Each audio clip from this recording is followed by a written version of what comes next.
네, 안녕하십니까? 방금 소개받은 김현근 변호사라고 합니다.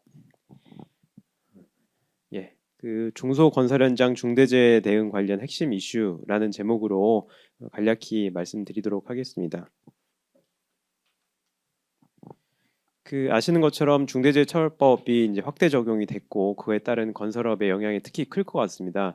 말씀드려보자면 이제 그 본사와 현장을 포함해서 5인 이상 근로자가 근무하는 건설사 중에서 50억 원 미만 공사에 대해서도 중대재해처벌법이 확대 적용되는 것으로 지금 된 상태인데 이제 문제는 건설사의 경우에 특히 종합건설업 그 면허 건설산업기본법상 이제 종합건설업이라는 것이 있는데 특히 뭐 토목공사업이든 건축공사업이든 토목건축공사업이든 일정 근로자 수 이상을 요구를 하기 때문에 종합건설업 면허 보유하고 있는 건설사의 사실상 모든 현장에 이제 적용이 될 수밖에 없는 상황이다 이렇게 볼 수밖에 없을 것 같고요.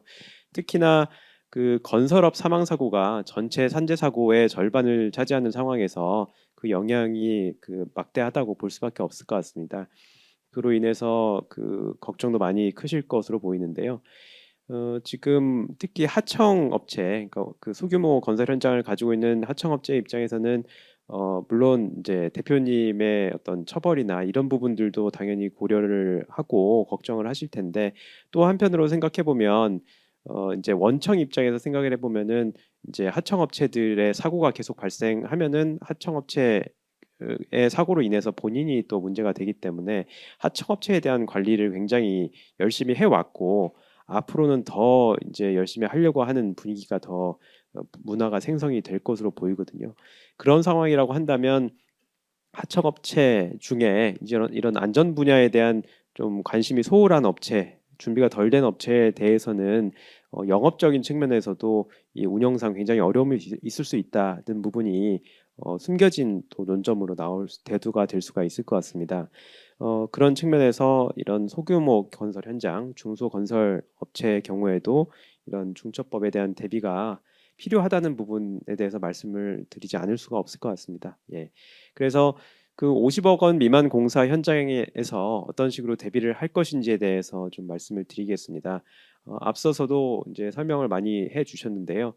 그 이 소규모 현장에 맞게끔 어떻게 좀 효율적으로 이 대응을 할 수 있을 것이냐에 대한 고민이 반드시 필요할 수밖에 없을 것 같습니다.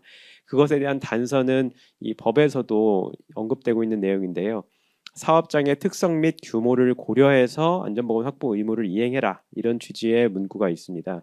사실 이 문구는 굉장히 양면적인 측면이 있는 것 같습니다. 부담이 가중되는 측면이 있고 경감되는 측면이 있습니다. 가중되는 측면은 그 정대원 변호사님께서도 소개해 주셨듯이 그, 그 중대재해처벌법 455 판결을 보시면 단순히 다른 현장에 서류 그냥 그 형식적으로 가지고 온 것만으로는 인정 못 해주겠다 이런 취지의 그 논리들을 펴고 있고 특히나 그 노동청이나 검찰의 수사도 점점 진화하고 내용이 구체화되고 있습니다.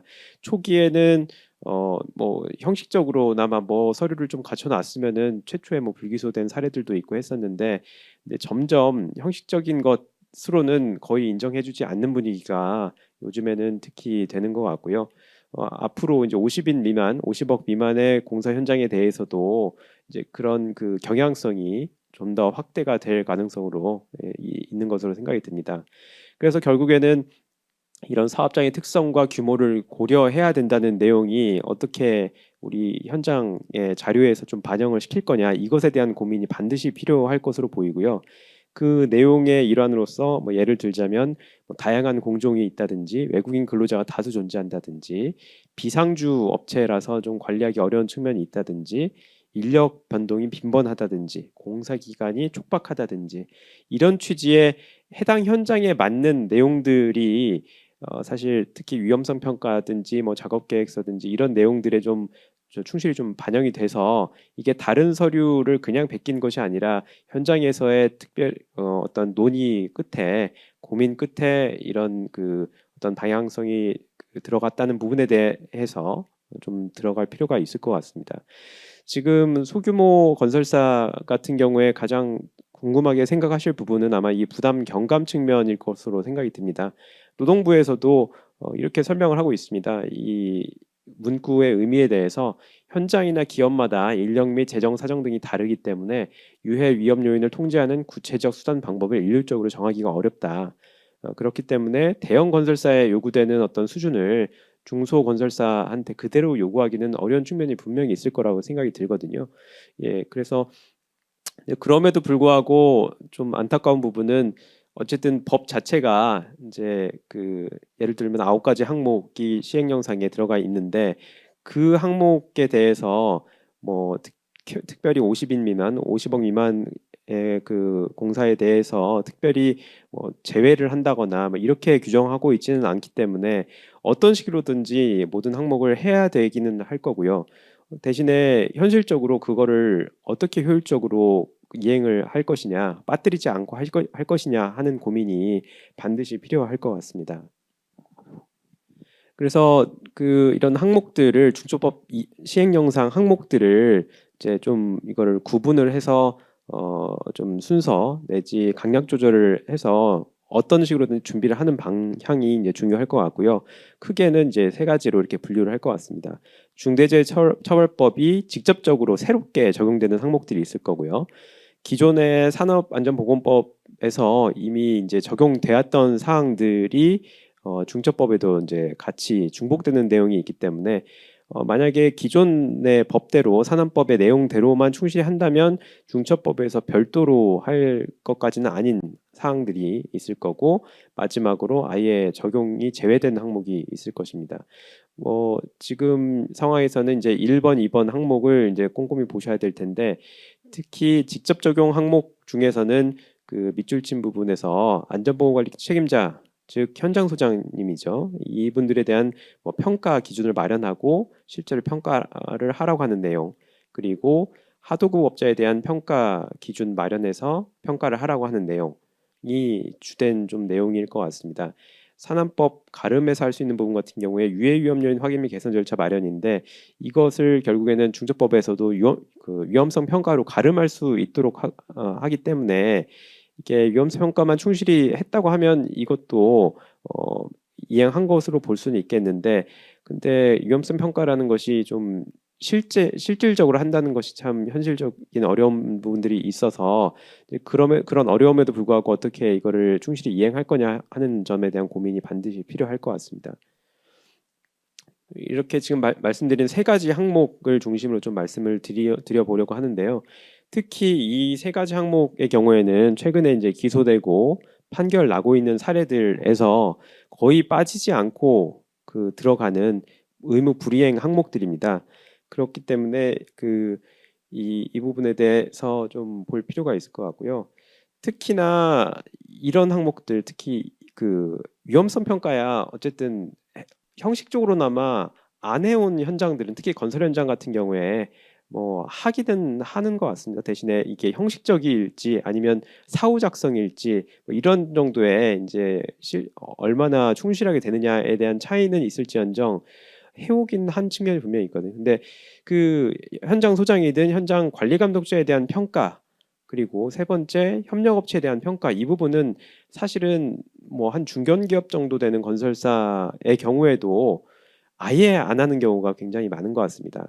그래서 지금 아마 소규모 현장에 대해서 조금 이거를 강약 조절을 해서 적용을 시켜준다고 하더라도 만약에 이 두 번째, 세 번째 항목에 대해서 아예 안 해놨다, 뭐 그냥 빵점이다, 과락이다고 한다면 사실 노동청 입장에서는 뭐 사실 봐주고 싶어도 봐주기 굉장히 어려운 측면이 좀 있는 것 같습니다. 그렇기 때문에 좀 강조를 드리는 부분이고요.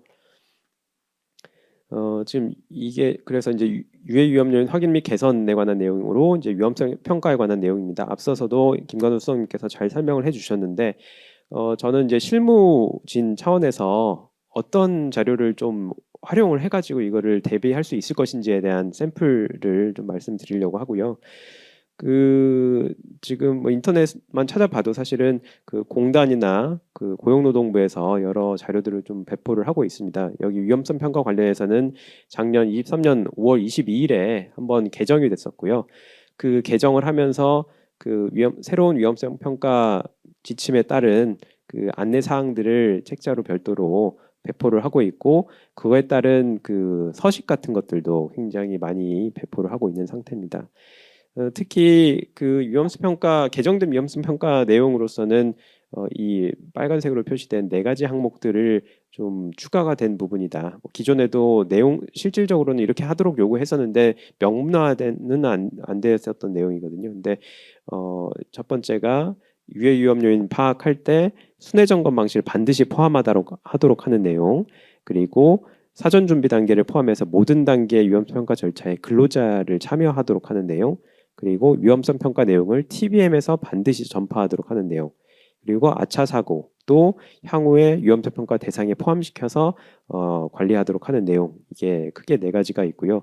이제 이런 내용들을 포함을 해서 아까 말씀드린 이제 이런 서식들에 보면은 나름 고용노동부에서 또 이제 반영을 시키기 위해서 굉장히 노력을 많이 하신 것 같습니다. 그래서 최소한 뭐 그것만 한다고 해서 모든 게 지금 오케이가 되기는 어렵겠지만, 그럼에도 불구하고 소규모 현장 같은 경우에 최소한 그 정도의 샘플 정도는 좀 찾아서 충실히 이행하려고 하는 노력은 필요할 것 같습니다. 그리고 안전보건관리 책임자 등에 대한 평가 부분인데요. 그 나눠보자면 그 안전보건관리 책임자, 즉 현장 소장에 대한 평가, 그리고 그 현장의 그 각 공중의 뭐 팀장급 정도를 이제 관리 감독자로 보통 지정을 하는데, 이분들에 대해서 안전 측면에서의 평가를 하도록 하는 내용입니다. 이걸 좀 구분을 해보자면 법적으로는 그 산안법 시행령상에 20억 원 이상 공사의 경우에는 안전보건관리 책임자를 별도로 두도록 규정을 하고 있기 때문에 20억 원 이상 공사의 경우에는 안전보건관리 책임자에 대한 평가, 그리고 관리감독자에 대한 평가가 필요할 거고요. 그리고 50억 원 미만 공사의 경우에는 관리감독자에 대한 평가가 필요할 겁니다. 예, 그래서 이 부분에 대한 평가도 역시 좀 나와 있는 서식들이 좀 있습니다. 그래서 좀 충분히 활용을 해서 그 평가를 진행을 하고 그 결과가 인사에 어떤 식으로든지 좀 평가가 반영이 될 수 있도록 하는 시스템을 반영을 하는 게 좋겠습니다. 이게 아무래도 이런 것들이 기존에 안 해왔던 업무이다 보니까 그냥 타성에 젖어서 그냥 아예 안 하는 경우들이 굉장히 많은데, 이 한번 샘플을 그냥 화면 한번 띄워봤는데요. 그러니까 이런 것들이 이 정도의 샘플이 있기 때문에 실무진 차원에서는 최소한 이 정도를 활용을 해서 이 평가에 반영하려고 하는 노력들을 좀 해주십사 좀 말씀을 드리고 싶습니다. 예. 그리고 마지막으로 말씀드릴 게 이제 협력업체에 대한 평가 관련된 내용이고요. 이 부분 역시 좀 이 자료들을 좀 활용할 필요가 있을 것 같고, 이 소규모 현장 같은 경우에는 이제 제3자한테 그 뭐 도급 용역 위탁을 하는 경우가 많지는 않을 수 있습니다. 특히나 건설산업기본법상 제하도급 금지 규정이 있기 때문에 그럼에도 불구하고 만약에 그 제3의 업체에서 사고가 났다고 한다면 뭐 이런 평가가 안 됨으로 인해서 사고가 났다, 이런 식으로 평가가 될 수가 있기 때문에 이 부분에 대한 평가 역시 뭐 샘플 같은 걸 충분히 활용을 해서 할 필요가 있을 것 같습니다. 그리고 다음 그 이슈로 해서 소규모 건설 현장의 중처법 주요 이슈를 좀 설명을 간단히 드리도록 하겠습니다. 이 지금 소개드리는 쟁점들은 뭐 소규모 현장에서만 문제되는 쟁점은 아니고요.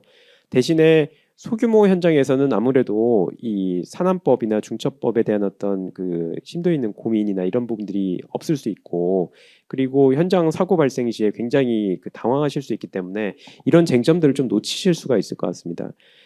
여전히 이제 논란이 있는 쟁점들이고, 뭐 변호인 입장에서는 죄가 안 된다는 취지로 주장하는 사안들인 반면에 수사기관에서는 뭐 죄가 된다는 점을 전제로 수사가 진행되는 사안이라서 민감한 쟁점들일 수는 있지만, 최소한 이걸 이제 제가 소개드리는 이유는 이런 쟁점들이 있으니 혹시 이런 사례가 발생했을 때 그 자포자기 하든지 이런 것보다는 혹시라도 그래도 뭐 대응할 수 있는 법률적인 대응하는 방향이 있지 않을까에 대한 어느 정도의 감각은 갖고 계시는 게 좋을 것 같아 가지고요. 좀 이슈를 소개를 드리겠습니다.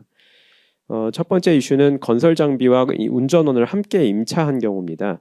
건설 장비에 대해서 임대차 계약 체결해서 보통 이제 현장 그 공사가 진행이 되는데, 실제적으로는 건설 장비뿐만 아니라 해당 운전원까지도 그 임대차 계약의 내용에 포함시켜 가지고 계약과 공사를 진행하는 경우가 많습니다. 그렇기 때문에 이게 형식 계약서는 임대차 계약이지만 실제로는 이거를 통째 해당 공종 자체를 이 장비 소유자한테 맡기는 시기다 보니까 이게 도급 계약이 아니냐 이런 부분에 좀 논란이 있는 상태이고요. 그래서 도급 계약이라고 한다면 뭐 산안법상 도급인으로서의 책임이 인정될 테지만 임대차 계약이라고 한다면 그 도급인으로서의 어떤 책임, 산안법상 책임은 없는 것으로도 주장할 수가 있는 부분이기 때문에 논란이 있는 부분이고요. 그리고 특수 형태 근로 종사자라는 쟁점을 좀 소개를 드렸는데 예를 들어서 그 뭐 건설기계 장비 하나 가지고 본인이 혼자서 이제 그 어떤 건설 회사하고 계약을 해가지고 공사를 진행하시는 경우들이 좀 있거든요. 그래서 그런 분들의 경우에 기존 개념에 의하면은 사실은 그 근로자 소속 근로자는 아니기 때문에 산안법상의 그 보호 대상은 아니었지만 그럼에도 불구하고 근로자는 아니지만 근로자에 유사하게 노무를 제공하는 사람이기 때문에 좀 그래도 보호해줄 필요가 있지 않겠느냐 하는 측면에서 이제 들어온 개념이라고 보시면 될 것 같고요. 그래서 특수 형태 근로 종사자에 대해서도 원 그 건설 업체가 이 산재 예방 조치를 하도록 하는 규정이 산안법상 들어와 있습니다. 근데 문제는 그럼에도 불구하고 이제 이런 어떤 처벌 규정까지는 없는 상태이거든요. 그렇기 때문에 산안법 위반까지는 성립하지 않는다는 취지의 논란이 있습니다. 네.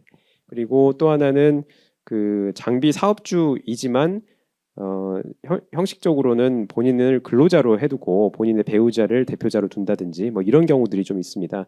실제로 이런 사례에서 형식적으로는 근로자이지만 실질적으로는 사업주임을 전제로 해서 그리고 특수형태 근로 종사자임을 전제로 해서 이 산안법이 안 되는 것으로 정리된 사례들이 있어서 검토해 볼 필요가 있을 것 같고요. 근데 마지막으로는 이렇게 산안법이 안 됐을 때 중대재해처벌법은 될 수 있지 않느냐 이제 이런 논란은 또 여전히 있는 상태인데 이것도 또 이어서 따로 말씀을 드리겠습니다. 두 번째는 중충적 도급관계 하에서 사고 발생한 경우인데요. 이 부분은 사전 질의에서도 말씀 주신 부분이 있으시더라고요. 원청, 하청, 재하청 관계에서 하청, 즉 중간 도급인은 이른바 중층적 도급관계라는 그 설명을 하는데요. 중층적 도급관계에 해당하기 때문에 산안법상 도급인으로서의 산재 예방 조치 의무가 인정되지 않는다는 취지의 판례가 있습니다. 아무래도 중간 도급의 경우에 사업장 전체를 총괄하거나 조율할 능력까지는 없는 점이 고려된 사안으로 보이는데요. 최근에 중대재해처벌 3호 판결에서도 그런 점이 고려돼서인지 중간 도급인들이 아예 산안법 등 기소 대상에서 제외된 부분이 있습니다.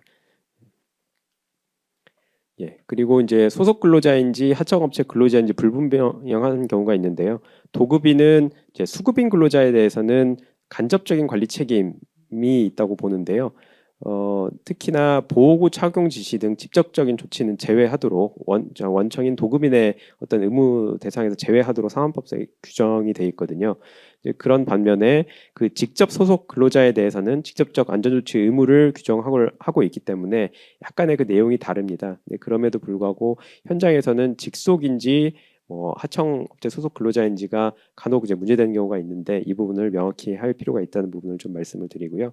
그리고 아까 설명을 뒤로 미뤘던 이제 산안법 적용 제외 시에 중대재해처벌법이 적용될 수 있느냐 이 부분의 논란은 여전히 있는 상태입니다. 지금 중대재해처벌법이 인정되기 위한 전제로서 지금 논리는 2단계 인과관계라는 것을 좀 설명을 하고 있습니다. 설명하자면 이제 중대재해처벌법상 특별한 안전 확보 의무, 예를 들어서 아까 전에 뭐 협력업체 평가나 이런 것들을 제대로 안 했다.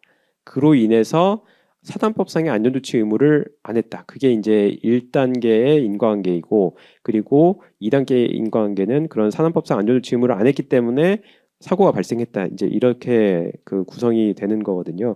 그런 그 구조 때문에 이 산안법이 좀 매개가 되는 경우에 이 중처법이 적용되는 것으로 되는 사례들이 거의 대다수라고 볼 수 있을 것 같습니다.